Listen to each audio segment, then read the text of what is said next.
ఈ దోశ కోసం 25 kilometres travel చేసింది. మరి దీని టేస్ట్ ఎలా ఉందంటే మామ, ఇలాంటి దోశ ఏ Hitech City Banjara Hills side పెడితే మాత్రం పక్కా వైరల్ అయిపోతుంది మామ.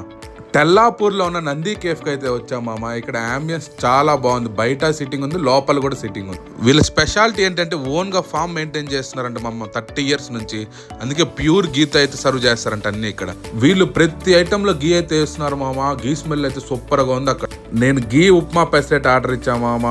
వీళ్ళు ప్రతి ఒక్కరికి 4 టైప్ ఆఫ్ చట్నీలు అయితే సర్వ్ చేస్తున్నారు. సపరేట్గా అలాంటి బౌల్ అయితే ఇచ్చేస్తున్నారు మనకి. ఇక్కడ చట్నీతో పాటు వీళ్ళు ఓన్గా తయారు చేసే 3 పొళ్ళు అయితే కూడా ఉన్నాయి మామ. టేస్ట్ అయితే నిజంగా సూపర్గా ఉంది. అలా అన్ని రకాల చట్నీలు వేసుకొని, పొళ్ళు వేసుకొని, నెయ్యి వేసుకొని తింటే ఉంటుంది మామ.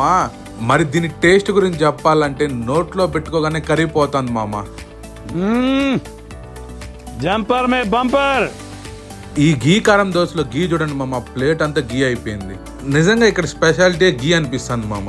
ఇంత తిన్నాక మనకి చాయ్ పడాలి కదా మామ, అందుకే చాయ్ ఆర్డర్ ఇచ్చేస్తాయి. చాయ్ కూడా వాళ్ళ ఓన్ ఫామ్ నుంచి వస్తాయంట మామ పాలు. టేస్ట్ అయితే నెక్స్ట్ లెవెల్లో ఉంది. ఈ హోటల్ వాళ్ళకి నా సజెషన్ ఏంటంటే హైటెక్ సిటీ సైడ్ పెడితే బెస్ట్. డైలీ 25 కిలోమీటర్స్ రావాలంటే కష్టం మామోయ్. బ్రేక్ అవడానికి మేము రెడీగా ఉన్నాం. All the best.